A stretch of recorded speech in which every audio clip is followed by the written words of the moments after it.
Welcome everyone to another of our weekly investment management videos, and many thanks once again for tuning in.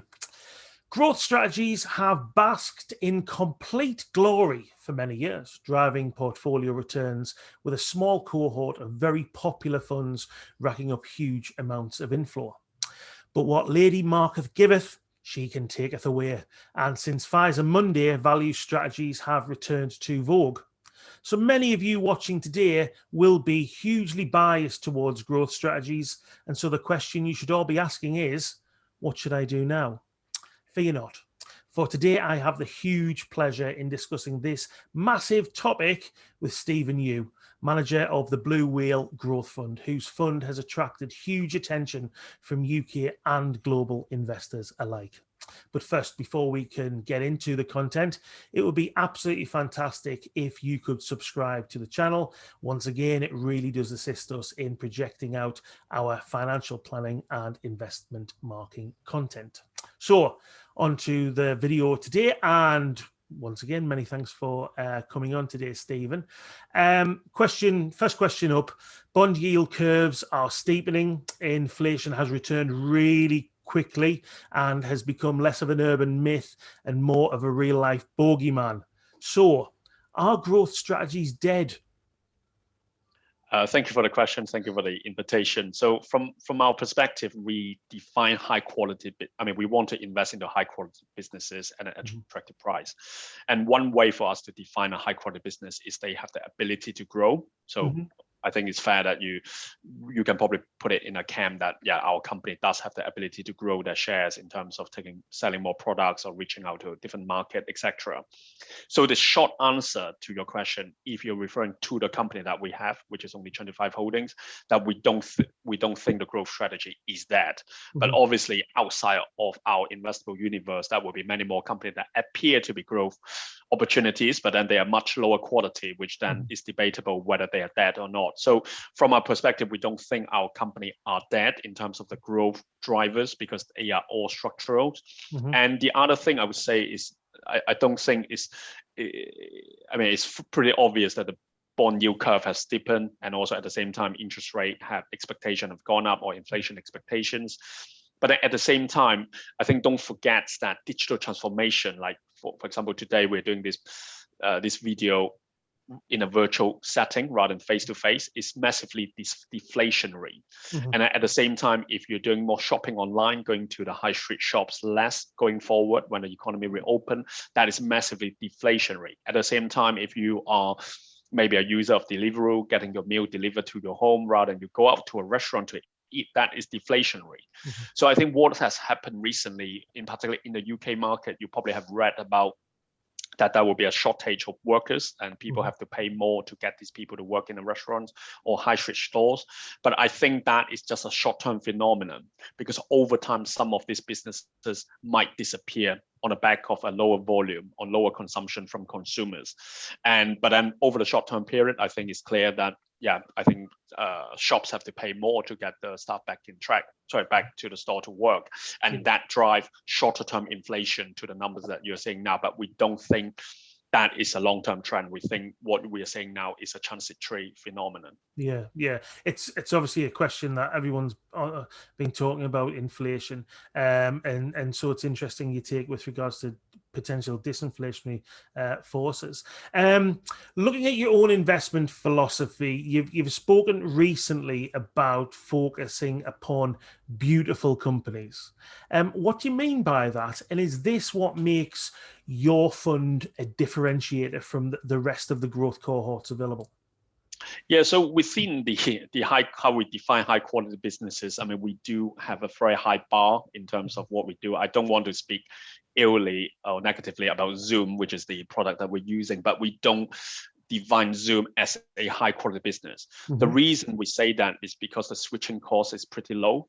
So which means that today we might be using Zoom, tomorrow we could be using Teams by Microsoft, we could be using like FaceTime by Apple, etc. So it's fine that they do have a beautiful product. I think it works perfectly and all that stuff, very efficient. The quality of the video is very good. But then the key question is how do you get people to pay for that? And if there's alternative out there which do something similar, then that would be a pressure if you were to increase your prices. So I think switching costs is one of those things that is intangible. Like you like the product doesn't mean that it's a good company, because you need to have the lock-in from the consumer or the businesses. And I think Microsoft would be the one that I would use, which is one of the largest holding in the fund, is that's massive lock-in. I mean, you can't move out from the Microsoft products like Office 365 or Windows.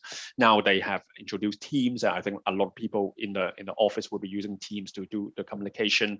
And so the switching cost is very high if you want to move away from Microsoft and you're locked into the product. So which strengthen the competitive positioning of Microsoft on that note as a quality of the business. And then at the same time, I mean, they do have a lot of structural growth drivers. I'm sure people will be familiar with some of the product like Xbox, and they also have the cloud, Azure, and some AI stuff, etc. And last but not least, I mean, having a very good management team who can actually execute and deliver what they set out to do over the medium term is important as well. So I think if you put all these drivers together, I wouldn't say any company that have the ability to grow would fit the criteria. I think it's only a small subset of the growth opportunities that you might see out there, which currently get grouped under growth strategy, which we slightly disagree, or maybe we have just a higher bar in terms of that subset of that. Yeah. No, that's interesting, because like you said, there's a huge range of funds out there that purport to focus upon high quality companies, but with your focus on beautiful companies, taking it to the absolute extreme level, it's a very, very interesting approach, and a differentiator. Now, obviously, over the last few months, we've seen value come back in favor, and on a relative basis, growth strategy have underperformed. What are you seeing currently in the market, and how are you positioning the fund to take advantage of the opportunities that you're seeing? Yep, I think I agree with you that the market has been quite excited about some of these highly cyclical companies that might be exposed to some sort of recovery, or maybe some sort of inflation coming back to the market, etc. But I think what we really do is we are bottom-up investors, so we focus on the fundamentals of a company.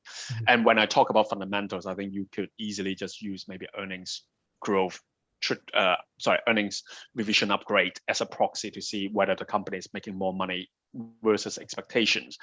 And if I look at, let's say, the earnings upgrades for the likes of like Microsoft, Adobe from last year versus this year, looking out forward for another 12 to 24 months, I mean, that number has been going up quite consistently.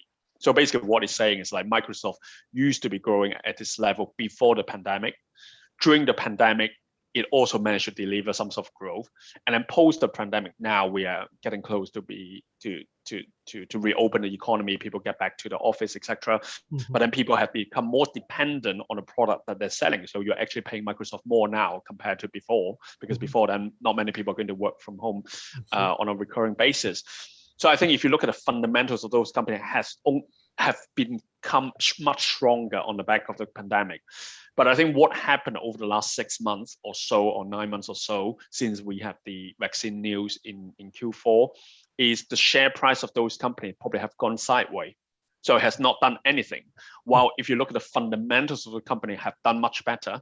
Right. So I think to us that present an opportunity for us to invest more into these opportunities that are not tied to pandemic or reopening. And then we can see very clearly the structural growth drivers going to come out in the next coming years. So over time, I think it would be part of our philosophy that the share price would reflect the underlying fundamentals of a company. Okay. So if we like the fundamentals enough, if they continue to deliver what they set out to do, then the share price will reflect that. But at the moment, it's not being reflected in the share price terms. So we see there's more kind of opportunities in terms of valuation, attractiveness of those companies at the moment. Yeah. So it sounds to me that the bar that you set incredibly high, that the shares have improved on a fundamental basis, yet the share price hasn't reflected. So it's just possibly a really, really good buying opportunity at this moment in time, despite the again relative underperformance against value, and where obviously all the money is flying towards. So we'll watch with bated breath to see how the whole growth versus value battle continues. But as we discussed previous to the video commencing, it's never good to be binary. It's never good to be one way or the other. And I think everyone watching today should take that piece of potential advice to say, just weigh up everything. Don't go one way or the other, because it'll turn. And as we saw in Q4 last year, it turned quickly. And you want to make sure that you've got a foot in both camps. Thanks for your time, Stephen. It's been an absolute pleasure. We'll keep in contact, and we'll watch with great interest on how the portfolio performs. You take care, and we'll catch up soon. Thanks. Thank you for having me.